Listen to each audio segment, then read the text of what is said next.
Assalamualaikum warahmatullahi wabarakatuh. Saya Fauzan Zain Akbar dan saat ini kita akan belajar statistika. Adik-adik pernah mendapatkan materi statistika dulu ketika di SMP ya. Nah, kita coba ingat kembali, dimulai dari dengan komponen paling kecil pada statistika yaitu datum dan data. Apa itu datum? Datum adalah suatu informasi dari suatu pengamatan yang ditulis dalam bentuk angka, simbol maupun sifat ya. Sekumpulan datum disebut dengan data. Jadi data adalah bentuk jamak dari datum ya. Jadi ada datum-datum itu disebut dengan data. Data adalah kumpulan dari datum. Kemudian berdasarkan sifatnya, data itu dibagi menjadi dua, data kualitatif dan data kuantitatif. Data kualitatif, data yang menunjukkan kualitas, yaitu yang tidak dapat diukur dengan angka ya. Sedangkan data kuantitatif dapat diukur dengan angka, misalkan tinggi badan, berat badan, dan lain-lain. Kemudian selanjutnya ada pengertian statistika. Nah, statistika itu apa? Statistika adalah ilmu yang mempelajari bagaimana cara merencanakan, mengumpulkan, menyusun, menyajikan, menganalisis, mengolah, dan mempresentasikan data.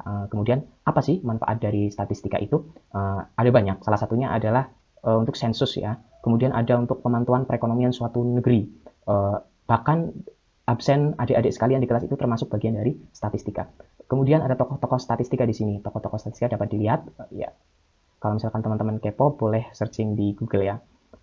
Selanjutnya ada alur konsep. Jadi apa yang akan kita pelajari pada materi statistika kelas 12 ini? Ini dia konsepnya, alur konsepnya. Yang pertama, ada penyajian data di sini ya. Penyajian data, kemudian ada pemusatan data, ada penyebaran data. Pokoknya itu ada 3.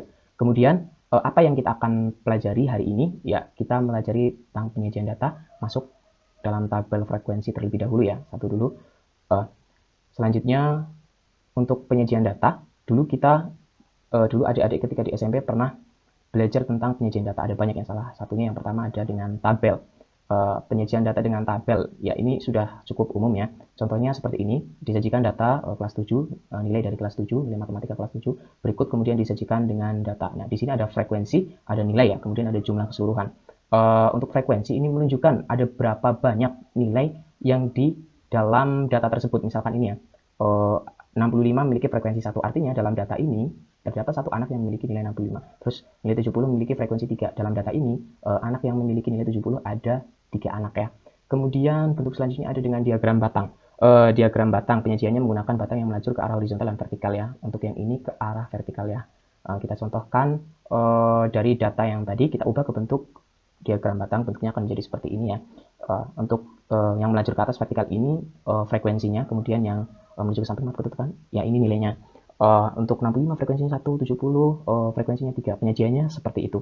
Kemudian ada diagram garis. Nah, untuk diagram garis sendiri biasanya digunakan untuk menyajikan data berkelanjutan atau kontinu. Contohnya seperti jumlah penduduk, perbandingan hasil penjualan, terus kemudian ada iklim, cuaca, dan lain-lain ya. Contohnya di sini ada perbandingan penjualan antara HP Oppo dan Vivo pada tanggal 21 sampai tanggal 25 Agustus ini ya tabelnya ya. Bisa dilihat sendiri. Ketika kita ubah menjadi dalam bentuk grafik ya, bentuk diagram garis, bentuknya akan menjadi seperti ini.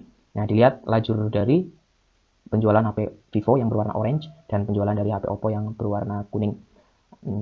Cukup mudah dipahami ya untuk pembacaan datanya dan bisa dilihat perbandingannya. Kemudian selanjutnya ada diagram lingkaran. Nah, diagram lingkaran ini adalah penyajian data menggunakan juring-juring pada lingkarannya. Juring. Nah, ini kita ambil tabel yang tadi, kemudian kita ubah ke dalam bentuk diagram lingkaran, kira-kira bentuknya seperti ini. Nah, menggunakan juring ya, ini yang disebut dengan juring, kemudian di sini menggunakan persen atau derajat yang menunjukkan besarannya ya. Untuk caranya, teman-teman bisa melihat gambar ini untuk mencari persen dan derajatnya apabila teman-teman lupa. Nanti saya akan buatkan video penjelasannya. Kita masuk ke dalam tabel distribusi frekuensi. Penyajian data dalam bentuk tabel memang cukup mudah dan cukup simpel ya. Tapi apabila itu datanya tidak terlalu banyak, bagaimana jika datanya banyak seperti ini? Nah, pasti akan cukup sulit ya untuk menyajikan datanya dalam bentuk tabel biasa. Maka dari itu, diciptakan tabel distribusi frekuensi untuk mempermudahnya. Nah, seperti apa bentuk dari tabel distribusi frekuensi? Bentuknya seperti ini. Nah, kemudian apa perbedaan dari tabel biasa dan tabel distribusi frekuensi? Perhatikan, ini adalah tabel biasa. Kemudian ini adalah tabel distribusi frekuensi. Nah, apa yang membedakan? Ya, dilihat di dalam kotak merah. Nah, di situ yang membedakan. Untuk tabel biasa, dia menggunakan nilai tunggal ya, 65 saja, 70 saja, 75 saja, 80 saja, 86 saja. Sedangkan dalam tabel distribusi frekuensi, dia menggunakan interval. Nilai interval ya, jaraknya dari 61 sampai 65 nih. Berarti ada 61, 62, 63, 64, 65 dalam kelas ini. Kalau tabel biasa dia hanya memiliki 65. Nah, di sini ya perbandingannya ya. Dia hanya memiliki tabel biasa hanya mempunyai dalam kelasnya hanya mempunyai satu nilai ya. Sedangkan di dalam tabel distribusi frekuensi dia menggunakan interval. Nah, biasanya tabel biasa ini disebut dengan tabel data tunggal ya, karena dia hanya memiliki satu nilai di kelasnya. Sedangkan tabel distribusi frekuensi biasanya disebut dengan tabel data berkelompok ya, karena dia memiliki interval ya. Nah, ini satu kelompoknya ini berkelompok-kelompok ya. Cukup jelas ya.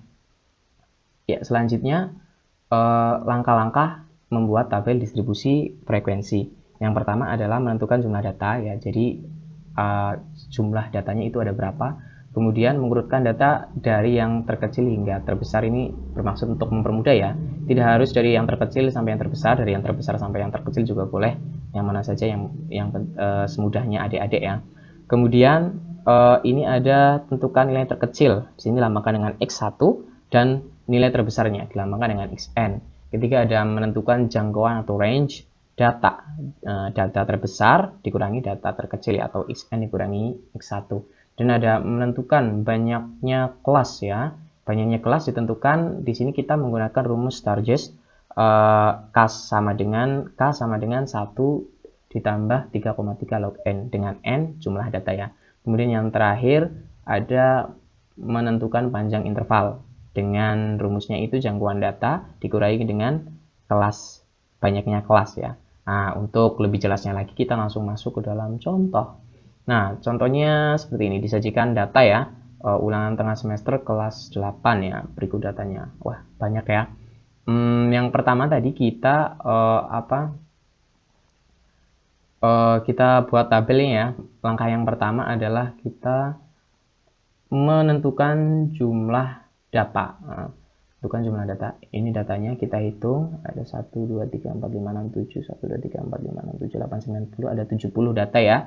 Ada 70 data, kemudian datanya kita urutkan dari yang terkecil hingga yang terbesar ya. Jadi, bentuknya akan menjadi seperti ini. Data yang terbesarnya ada nilai 98 ya. Kemudian data yang terkecil ada 61. Masuk ke langkah selanjutnya. Ketiga, menentukan jangkauan atau range data ya. Data terbesar dikurangi data terkecil. Data terkecilnya tadi itu 61 ya. Data terbesar itu 98, berarti 98 dikurangi 61 sama dengan 37. Jadi jangkauan atau range datanya itu ada 37. Kemudian langkah keempat, menentukan banyaknya kelas menggunakan rumus Sturges. K sama dengan 1 plus 3,3 log n dengan n, jumlah data ya. Jumlah datanya itu tadi sama dengan 70 kan ya. Kita langsung masukkan saja angka 70 ya. Nah, jadi seperti ini. Hasilnya adalah 7,129416. Adik-adik bisa menggunakan kalkulator ya, karena angkanya ini nggak bagus ya. 70 ya, susah untuk dihitung sendiri. Kemudian kita bulatkan ke atas, jadi 8. Perlu adik-adik ingat untuk membuat tabel distribusi frekuensi, apabila di banyak kelas itu ada koma, itu setiap ada koma itu dibulatkan saja ke atas ya, karena ditakutkan nanti kelasnya kurang ya. Jadi kita bulatkan ke atas. Kalau ini 7,2 ya, kita bulatkan ke atas. 7,1 bulatkan ke atas, berarti bulatkan ke 8 ya. Kemudian langkah selanjutnya yang kelima, menentukan panjang interval atau C ya. Kita lambangkan di sini C, jangkauan data dibagi dengan banyak kelas. Nah, jangkauan data tadi ada 37 ya. Ya, 37 dibagi dengan 8 ya. Tadi sudah dibulatkan. 37 dibagi 8 sama dengan 4,625. Kita bulatkan ke atas ya. Bulatkan menjadi 5. Jadi, kita bisa langsung membuat tabelnya ya. kita punyai tadi ada 8 kelas ya. Kita udah bagi jadi 8 kelas. Kita tinggal gambar 1, 2, 3, 4, 5, 6, 7, 8 ya. Dan ini gambar datanya tadi. Kemudian untuk panjang intervalnya C sama dengan 5 ya tadi ya. Panjang intervalnya itu atau panjang kelasnya itu 5 ya. Kita mulai dari data yang terkecil ya, 61 berarti kita bisa mulai dari 61, 5 berarti 61, 62, 63, 64, 65 ya. Kemudian selanjutnya berarti 66, 67, 68, 69, 70 ya. Dan seterusnya sampai kelas ke-8 ya. Sampai kelas ke-8. Nah, ini maksudnya. Terus kemudian untuk frekuensi kita bisa sambil melihat data yang di sini ya. Frekuensinya untuk 61 sampai 65 itu ada berapa? Kita hitung ya. 1, 2, 3, 4, 5, 6, 7. Jadi ada 7 ya. Kemudian untuk 66 sampai 70 itu ada berapa ya? Kita lihat di sini.